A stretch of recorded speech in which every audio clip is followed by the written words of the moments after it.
Hi, and welcome to another replay of a Reddit Stronghold match here. The T49 is back by popular demand, and we brought a few more this time. Our lineup consists of a Lorraine 155-51 artillery, 8 T49s, and a Wheezy 132. We're fighting a clan called Swag. They brought 3 IS-3s, a T-34, a Pershing RU, and 4 T-54 lightweights to this game.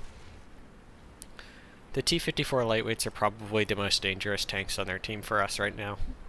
The IS-3s we can outvision and outplay fairly easily on an open map like this as long as we're able to keep our distance. The T-54 lightweights, however, can really close the distance. They're a small profile tank, and they have enough armor to really make us pretty ineffective in this game.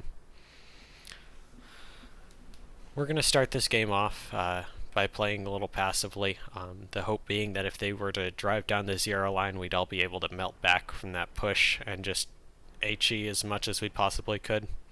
You'll notice I have HE loaded for my first shot, and I have a heat round loaded for my second shot. That's pretty standard for me. In Strongholds, I like the heat rounds on this,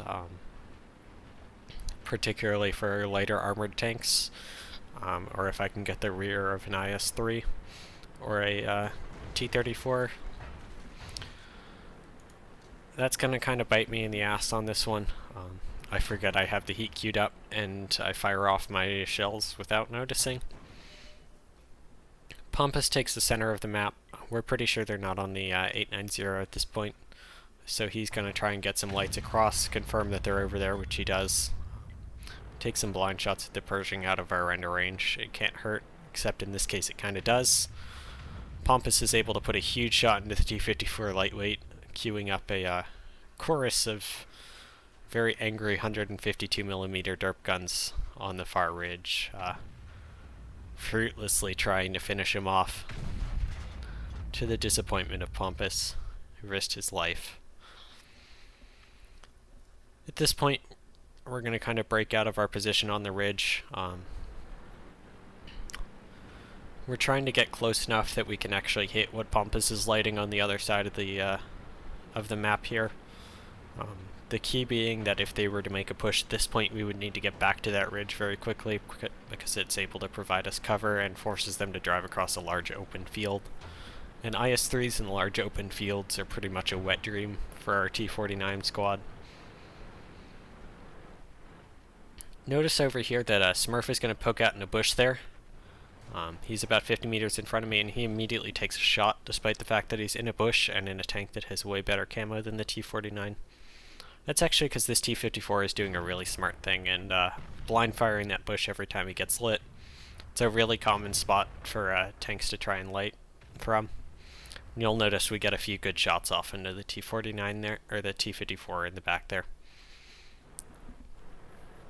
So you'll notice as that T-54 gets lit later on in the game, he's always going to blind fire that bush to try and get some free damage out of it. Here is my heat round dilemma. I've now fired off 2 heat rounds at hull down IS-3s across the map. Shots that, even if they were HE, were extremely unlikely to hit and do any damage at all, but with heat there's a basically 0 chance that I'm going to do anything with these, so it's a lot of wasted ammo. The heat ammo is not gold on this tank. The tank gets a gold HE round. The heat ammo only has 150 pen, and is fairly effective if you're shooting at the sides of Tiger 2s or 1390s in particular. I like to use it on. Occasionally it can be effective against T-54 lightweights if you aim your shot well. We'll see later why you don't want to auto-aim heat into T-54 lightweights. We're up 2 tanks here. Their Pershing was very helpful and decided he didn't want to play anymore. Drove right off the A2 riverbank there and drowned himself for us. And Dill is able to pick up a really nice shot on the T-54 in the south there. At this point, we're just kind of shopping for free damage. There's 10 minutes left in the game. We're comfortable where we are. I don't really expect them to push at this point. They're pretty much turtling up into your standard Erlenberg turtle. We are down a lot of hit points because of our comp, and we haven't made perfect trades. Pompous is on about 200 hit points. Dwight is at about 450. Taco makes what's going to be our first opening into this game, really, at least the late game. He's moving down the K line in an attempt to get angles in on the T54 lightweight at G2, get some eyes in there and really start letting us do some damage from their side. I'm just going to be chilling in the north here. As a caller, I'd prefer to be a little closer to the action so I could actually see what's going on. But I'm able to provide some really useful information to myself by staying up here and checking to make sure that their tanks are still up here or if they've left. Right here we're going to get a fantastic shot on the T54 at F2, I believe.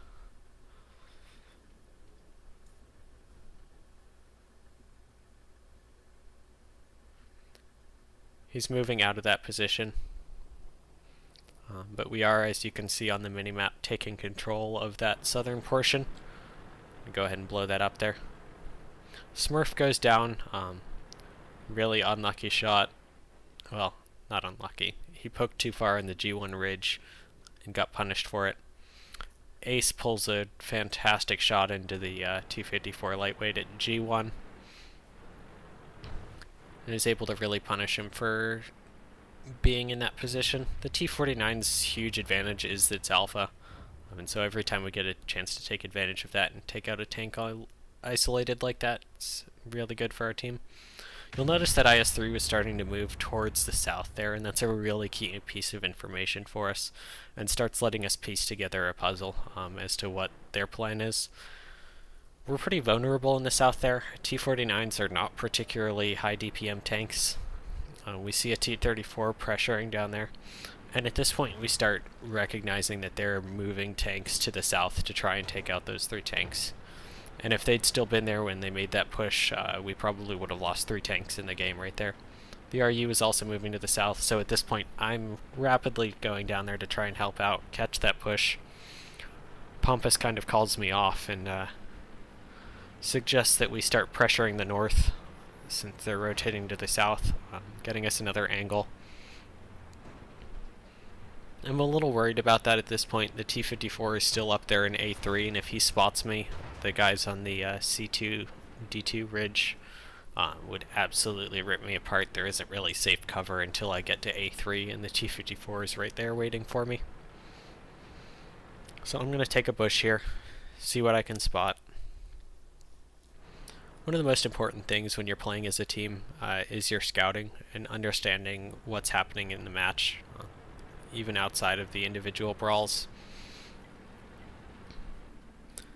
And so here, I'm gathering information, but I'm not seeing anything, and that's really important as a caller, is understanding what it means when you don't see anything.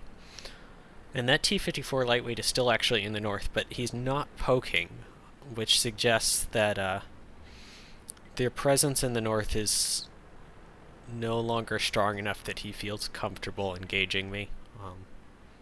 He's worried that if he pokes out too much, he's going to take fire. And that actually proves to be really costly for their team. We're able to slip light tanks up the A line and take him out. Our artillery is doing some work here. This is pretty much the perfect game for him. He's got stationary targets and a 13-minute game to work. Mortals is making one of the moves that's typically one of the best ways to break this Erlenberg turtle. You get a tank underneath the enemy ridge, and then every time they try and poke out to shoot it, you kill a tank for it. It works extremely well at tier 10, where you have super awesome laser cannons on your tanks. Not so awesome at tier 8 when we're all driving T49s. Some of us are still firing heat rounds that have very little chance of doing any damage whatsoever. I've actually done no damage this game. I've spotted a T54 a couple times as my major contribution so far. Wordles pokes up, spots the T54 lightweight, but takes a shot for it. I decide to take this shot at the IS-3. And it's around this time that I notice I'm loading heat, and I actually decide to keep the shell in expectation that we're going to be pushing this T-54 in the north. Wardles pings it because that's the tank that's been punishing him while he's in the open, which means that he's still up there, but he's backed off enough to let us get in. So Taco, Dill, and I are going to push that position, and you'll notice we swing all the way north here, get into the low ground, which proves to be extremely important because that IS-3 is about 320 meters away from me. And if we were any closer, there's a good chance that he'd be able to spot me and end the push right here. That's why you don't auto-aim at T-54 lightweights. If I'd hit his hull, I would have gone right through and killed him in a one-shot. I auto-aimed, and it's going to cost me some hit points. It doesn't end up costing us the game, actually, which it could have because their IS-3s didn't move as quickly as they should have. So I get my next shot up, it's HE, and I finish him off with an auto-aim shot. You can auto-aim the HE in this tank. It's random enough that just hitting the target is the most important thing. So we've now got 4 T49s up in the north of this map, which gives us a fantastic toehold. If they try and move tanks in to intercept us, we've got 3 tanks in the center that can provide some pretty good support. Pompous is going to cross across the center here, and I'm going to line up a shot into this IS-3. I do about 250 damage, but Shakes puts in another shot. The RD hits a big shot, and then Taco's going to put a final 255 damage shot into him. That's really the power of the T-54 comp. None of us have really good angles on him, but we're all able to just line up a shot and let it fly, do a little bit of damage and move on. This T-54 decides he's going to rush Pompous, and I completely whiffed my shot there. I really should have penned his engine deck and done full damage.